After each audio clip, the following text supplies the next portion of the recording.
Ada 5 situasi yang tidak bisa diperoleh oleh siapapun juga. Apakah yang 5 itu? Yang pertama, bila seseorang atau siapapun yang berharap semoga yang tunduk pada penuaan tidak menjadi tua. Semoga apapun yang tunduk pada penyakit tidak jatuh sakit. Semoga apapun yang tunduk pada kematian tidak menjadi mati. Semoga apapun yang tunduk pada kehancuran tidak menjadi hancur. Dan yang terakhir, yang kelima, semoga apapun yang tunduk pada kehilangan tidak menjadi hilang. Bagi siapapun yang berharap hidup dengan cara demikian, itu tidak akan memperolehnya. Yang diperoleh adalah bagaikan seseorang yang kena panah duka cita, dan panah itu beracun. Berarti kalau seseorang mengharapkan seperti 5 hal tersebut di atas, hanya menyiksa diri. Sebagaimana yang kita ketahui, segala sesuatu yang sudah terlahir, maksud saya manusia atau makhluk-makhluk yang sudah lahir akan mengalami usia tua, sakit, dan kematian. Juga proses tubuh ini akan mengalami pelapukan dan akhirnya kehancuran. Dan tidak mungkin kita hidup ini tidak mengalami kehilangan. Lahir, mati, bagaikan orang yang datang dan pergi, datang dan pergi. Tidak mungkin kita tidak pernah mengalami kehilangan dari orang-orang yang pernah berjumpa dengan kita, yang kita sayangi, yang kita cintai, semuanya akan berpisah. Jadi para upasaka dan upasika sekalian, ketika kita sadar bahwa kita sudah lahir, kita akan mengalami usia tua. Daripada kita berharap untuk tidak menjadi tua, mari belajar untuk bisa menerima proses ketuaan. Sehingga ketika kita mengalami proses penuaan, kita tidak menjadi menderita. Kalau kita menolak proses penuaan yang ada, pikiran menjadi kacau, cara hidup menjadi tidak terarah, dan pandangan juga menjadi tidak benar. Lebih baik mari kita berusaha menerima bahwa kita akan mengalami proses penuaan. Bagi orang yang menolak proses penuaan, berusaha menutupi usia tuanya, menurut saya daripada waktu, tenaga yang ada digunakan untuk cara yang demikian, lebih baik berusaha untuk menjaga agar tubuh ini tidak mengalami proses penuaan dalam derita. Lalu, yang kedua, bagi kita yang sadar bahwa kita ini, tubuh ini, sarang penyakit. Jadi, segala sesuatu yang tunduk pada penyakit seperti tubuh ini tidak mungkin tidak akan jatuh sakit. Cuma kita harus berusaha dengan prinsip yang lebih baik mencegah daripada mengobati. Oleh karena itu, mari kita membentuk cara hidup yang sehat, pola hidup yang sehat, pola pikir yang sehat. Dan seandainya ketika kita mengalami sakit pun, kita tidak menyesal dengan cara hidup yang sudah kita lewati. Dengan sebaik mungkin, dengan cara hidup yang katakanlah cara hidup yang sehat, pada akhirnya mengalami sakit, ya kita terima. karena memang kita tidak luput dari kondisi sakit itu sendiri dalam perjalanan hidupnya kita. Lalu yang ketiga, banyak orang yang takut akan kematian. Kita harus bertanya kepada diri sendiri, seandainya itu orangnya adalah kita, misalnya kita takut akan kematian, kita harus bertanya kepada diri kita sendiri, apakah mungkin kita tidak mengalami kematian? Apakah mungkin kita tidak akan mati?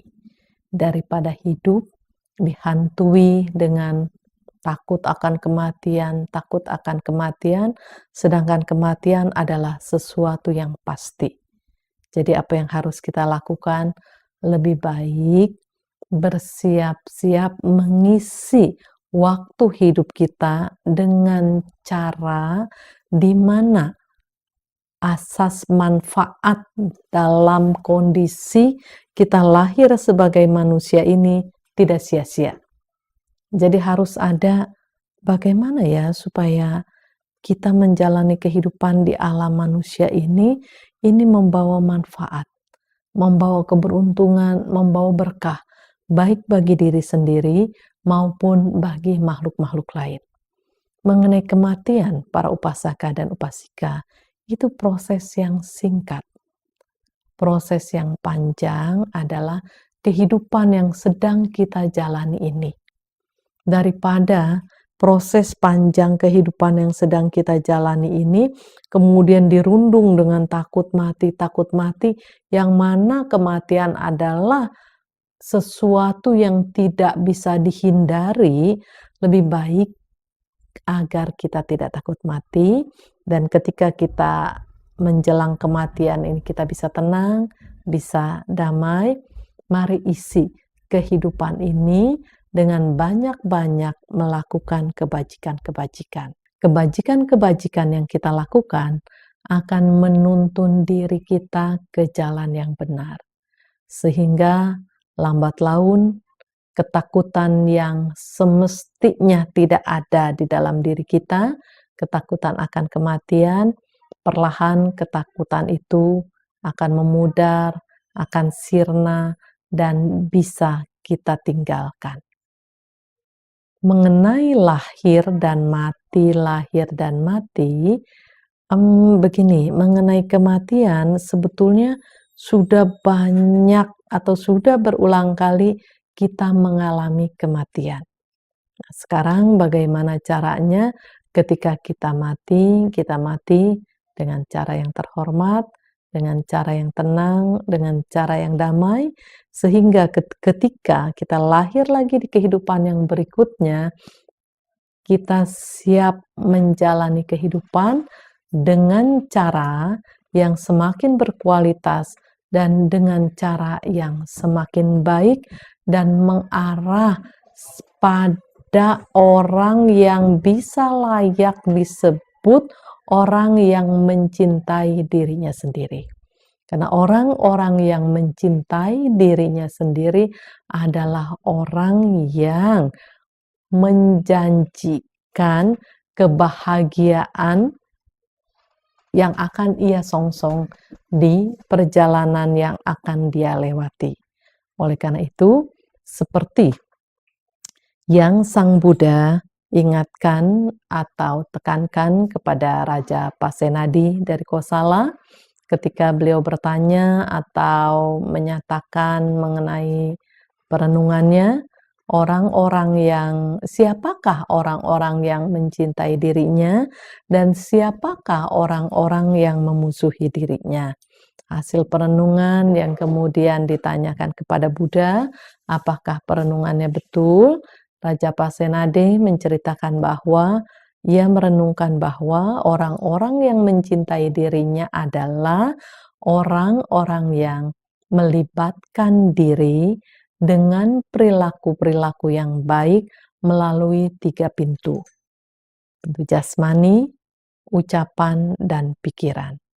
Oleh karena itu, para upasaka dan upasika sekalian, mari kita berusaha, kita belajar menggunakan waktu kita untuk menembus pemahaman dan kesadaran sampai mempunyai kekuatan dan kemampuan untuk sungguh-sungguh hidup dengan cara mencintai diri sendiri.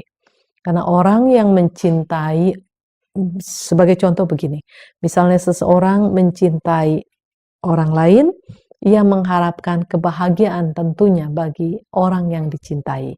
Seperti orang tua mencintai anak-anaknya, orang tua mengharapkan kebahagiaan bagi anak-anaknya.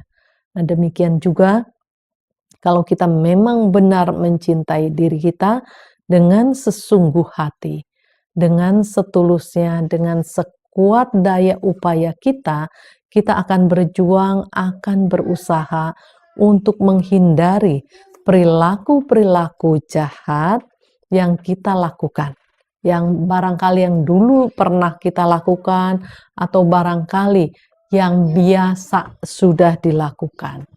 Oleh karena itu, karena kita sudah mulai sadar, kita mulai paham, kita mempunyai kekuatan dan kemampuan untuk mencintai diri kita sendiri, itu artinya kita harus berusaha menjaga pikiran ini. Bagaimana cara supaya pikiran ini bisa terjaga? Berarti kita harus belajar menjinakkan pikiran kita, bukan menjinakkan orang lain. Ketika pikiran kita mulai jinak, maka pikiran ini bisa dijaga. Dijaga dari mana? Dijaga dari kebiasaan-kebiasaan melakukan perilaku-perilaku yang buruk. Oleh karena itu, setelah kita berusaha untuk bisa menjinakkan pikiran kita, menjaga pikiran kita, maka pikiran ini artinya sudah terlindungi. Terlindungi dari pengaruh-pengaruh pikiran yang buruk. Baik pikiran itu dipengaruhi oleh keserakahan, oleh kebencian, oleh kebodohan, yang biasanya itu mempengaruhi, karena sekarang pikiran ini sudah jinak, terjaga, maka pikiran akan terlindungi dari pengaruh-pengaruh tersebut. Oleh karena itu, para upasaka dan upasika sekalian, mari ketika kita belajar Dhamma, kita simak dengan sebaik-baiknya, kita berusaha memahami dengan cara yang berdasarkan kebenaran, bukan berdasarkan kepentingan, bukan berdasarkan suka-sukanya kita. Nah, para upasaka dan upasika sekalian, kemudian kita lanjut daripada untuk yang keempat ini, kan banyak orang yang berharap semoga segala sesuatu yang tunduk pada kehancuran tidak menjadi hancur. Daripada kita berharap sesuatu yang tidak mungkin, mari kita belajar menerima bahwa segala sesuatu yang terbentuk, segala sesuatu yang terkondisi, pasti kena hukum alam. Pasti kena proses perubahan yang pada akhirnya mengalami kehancuran. Para upasaka dan upasika sekalian, itu artinya kita diajar, kita dididik, kita diarahkan untuk bisa menerima kenyataan sebagaimana apa adanya. Ketika kita belajar, berusaha, berjuang untuk menerima kenyataan sebagaimana apa adanya, itu artinya pelan-pelan kita belajar mencabut panah, duka, derita, dan yang mengandung racun. Panah itu pelan-pelan tercabut dari batinnya kita. Dan yang terakhir, yang kelima, harapan-harapan mengenai semoga segala sesuatu yang tunduk pada kehilangan tidak menjadi hilang. Itu juga tidak mungkin. Kita pasti akan berpisah dari orang-orang yang kita cintai dan orang-orang yang mencintai kita. Kita pasti akan berpisah dari apa-apa yang selama ini barangkali kita lekati, dan juga mungkin banyak orang-orang yang melekat juga pada kita, nah kita akan berpisah darinya. Para upasaka dan upasika sekalian, ketika kita berpisah dengan orang-orang yang kita cintai, kita mengalami penderitaan, kita mengalami kesedihan, kita mengalami kekecewaan. Seandainya hal itu dibiarkan terus berlangsung di dalam batinnya kita, maka hidup kita akan menjadi kacau. Seperti contoh yang tadi, diumpamakan bila seseorang itu kena panah derita dan panah itu mengandung racun. Ketika kita menyesali, kita tidak bisa menerima berpisah dengan orang-orang yang kita cintai, kehilangan orang-orang yang kita cintai, kondisi kita tidak bisa menerima itu ibaratnya kena panah yang beracun, kena panah duka cita atau kena panah penderitaan. Kemudian panah itu mengandung racun sehingga racun itu menyebar. Dan ketika racun itu menyebar, keadaan semakin mematikan. Ketika seseorang kecewa atau ya katakanlah tidak bisa menerima kehilangan dari orang yang ia cintainya, kebanyakan dari mereka akan mengalami depresi, pelan-pelan akan menyebar, mempengaruhi ke dirinya sendiri pasti, ke keluarganya dan ke lingkungannya. Jadi kalau kita memasuki kondisi yang demikian, kita tidak menempatkan diri menjadi manusia yang membawa berkah baik bagi diri sendiri maupun bagi yang lain. Para upasaka dan upasika sekalian, kita harus sadar panah duka derita yang sudah banyak menancap di dalam batinnya kita harus berjuang untuk mampu mengeluarkannya. Banyak sekali ketidaknyamanan di dalam hidup ini, kita membiarkannya karena ketidaktahuan atau karena kita tidak mau berjuang, apapun dasarnya, apapun alasannya, sehingga panah duka derita itu tetap masih berada di dalam batin kita, kesusahan, kesulitan, itu yang akan kita tanggung. Jadi sekarang apa yang harus kita lakukan? Walaupun barangkali ketika mencabut panah duka derita, ketika kita merelakan harus lepas atau harus berpisah atau harus kehilangan orang-orang yang kita cintai, mungkin kita mengalami sakit. Tapi sakitnya itu tidak berkepanjangan. Para upasaka dan upasika sekalian, kita harus belajar melihat kenyataan. Tua, sakit, mati, kelapukan, dalam arti akan menuju ke kehancuran, benda-benda apapun yang kita miliki, bahkan tubuh kita yang kita bawa setiap hari ini pun, sekarang pun sedang berproses. Berproses mengalami kelapukan, berproses mengalami kehancuran. Dan ketika kita kehilangan dengan orang atau dengan materi apapun, belajar menerima. Kalau mengenai materi yang hilang ya memang kita mesti cari dulu. Setelah dicari, diupayakan, tidak juga ketemu, kita harus menerima. Karena kita tidak bisa melawan kekuatan karma. Mengenai karma, apa yang sudah kita lakukan, kemudian ia berproses, ia bisa berbuah di kehidupan yang sekarang, di kehidupan yang berikutnya, atau di kesempatan-kesempatan kehidupan-kehidupan yang lain, kehidupan-kehidupan yang bukan kehidupan yang sekarang, bukan kehidupan yang berikutnya setelah kematian ini, tetapi di dalam kehidupan yang dalam arti yang berikutnya, sampai kita merealisasi nibbana dan kemudian kita parinibbana, baru kita bisa terbebas dari kejaran atau dari kekuatan karma. Jadi bagi kita yang paham mengenai karma, paham mengenai hukum sebab dan akibat, daripada menanam pandangan-pandangan salah, daripada menanam pandangan-pandangan keliru di dalam batin ini, mari kita belajar meluruskan cara hidup ini, menerima kenyataan. Ketuaan pasti dialami.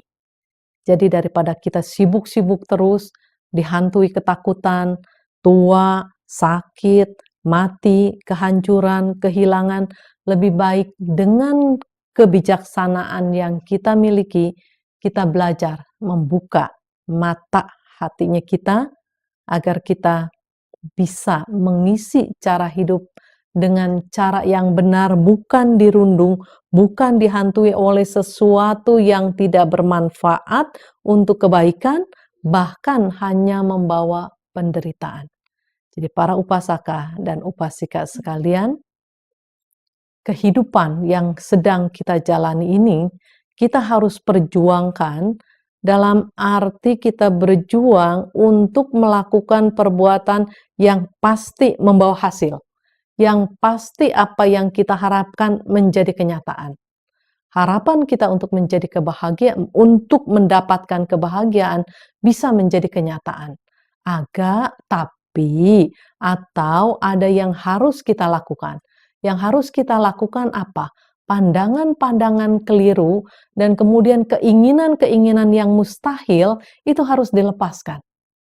Kalau keinginan-keinginan mustahil itu tidak dilepaskan, ya derita, kena anak panah. Kita harus belajar melihat kenyataan. Untuk belajar melihat kenyataan memang tidak mudah. Karena apa? Karena kita selalu mengejar nafsu-nafsu keinginan atau mengejar apa yang kita mau. Seharusnya kita melihat kebenaran apa yang harus kita tahu. Para upasaka dan upasika sekalian, selama ini sebetulnya banyak yang kita tidak ketahui. Oleh karena itu, alangkah baiknya sekarang kita belajar apa yang seharusnya kita ketahui, kita harus berjuang untuk mengetahuinya.